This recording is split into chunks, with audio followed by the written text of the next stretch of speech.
రాశి మేషరాశి వారికి ఈ వారం మధ్యస్థ ఫలితాలు గోచరిస్తుంది. వృత్తి ఉద్యోగాల పరంగా, వ్యాపార పరంగా సానుకూలంగా ఉంటుంది. అయితే ధన వ్యయ విషయంలో మటుకి అధిక ఖర్చులు ఉంటాయి. ద్వితీయ సప్తమాధిపతి అయిన శుక్రుడు దశమంలో ఉన్నారు, వృత్తిలో ఉన్నారు.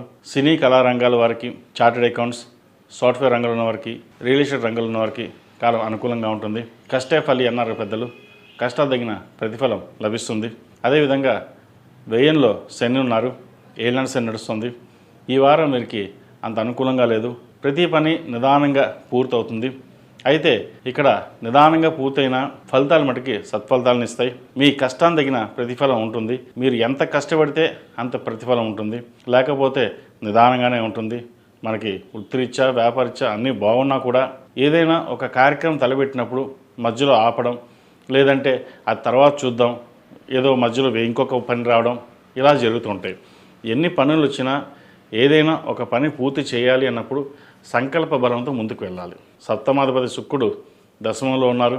విదేశీయానం కానీ, పుణ్యక్షేత్రాలు కానీ, దైవ దర్శనాలు, విహారయాత్రలు చేసే అవకాశం గోచరిస్తోంది. అదేవిధంగా ద్వితీయాధిపతి అయిన శుక్రుడు కూడా దశమంలో ఉన్నారు.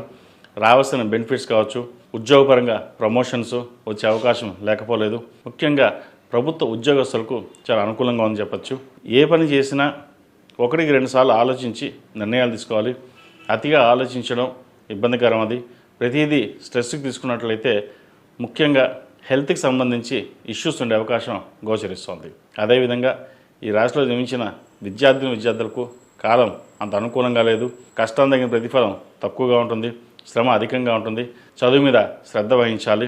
అదేవిధంగా వివాహ సంబంధించిన విషయ వ్యవహారాలు ఎవరికైతే ఉన్నాయో మంచి సంబంధం కుదురుతుంది. వచ్చిన సంబంధం జాతక పరిశీలన చేసుకుని ముందుకు వెళ్ళడం చెప్పదగింది. అదేవిధంగా పునర్వివాహ ప్రయత్నాలు ఎవరైతే చేస్తున్నారో చక్కగా మంచి సంబంధం కూడా కుదురుతుంది. సంతానం సంబంధించిన విషయ వ్యవహారాలు జాగ్రత్త వహించాలి. సంతానం కన్సీవ్ అయిన వాళ్ళు ఆరోగ్యం పట్ల కొన్ని జాగ్రత్తలు తీసుకోవడం చెప్పదగిన సూచన. ఈ రాష్ట్రంలో జన్మించిన స్త్రీలకు వృత్తి ఉద్యోగాల పరంగా, వ్యాపార పరంగా చాలా అనుకూలంగా ఉంటుంది. ఆరోగ్యం పరంగా కూడా చాలా అనుకూలంగా ఉంటుంది. భూ సంబంధించిన విషయ వ్యవహారాలు సానుకూలపడతాయి. ముఖ్యంగా రియల్ ఎస్టేట్ రంగంలో ఉన్న వారికి, సాఫ్ట్వేర్ రంగంలో ఉన్న వారికి, సినీ కళా రంగంలో ఉన్న వారికి, అదేవిధంగా బ్యూటిషియన్, కాస్మెటిక్స్, అడ్మినిస్ట్రేషన్, టీచింగ్ ఫీల్డ్లో ఉన్న వారికి చాలా అనుకూలంగా ఉందని చెప్పచ్చు. ప్రభుత్వ ఉద్యోగం కోసం ప్రయత్నం చేస్తున్న వారికి చక్కగా ప్రిపరేషన్స్ అవ్వండి. సివిల్ సర్వీసెస్ కోసం మీరు చాలా కష్టపడుతుంటారు. అయితే కష్టాన్ని తగిన ప్రతిఫలం లభించట్లేదే అన్న భావన కూడా ఉంటుంది.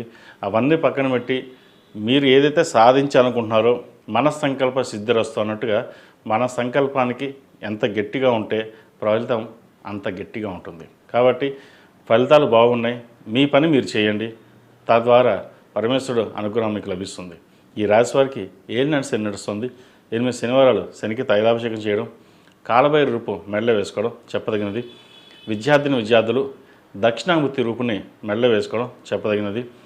వసంత పంచమి 23వ తారీఖు నాడు చక్కగా ఆ రోజున సరస్వతి పూజ చేసుకోవడం, సరస్వతి హోమం చేయించడం చెప్పదగిన సూచన. ఈ రాశిలో జన్మించిన వారికి కలిసి వచ్చే సంఖ్య 2, కలిసి వచ్చే రంగు స్కై బ్లూ. ఏదైనా పని మీద బయటకు వెళ్ళేప్పుడు సోమవారం కానీ గురువారం అడిగిన వెళ్ళండి, మంచి ఫలితాలు సంప్రాప్తిస్తాయి. తదుపరి వృషభ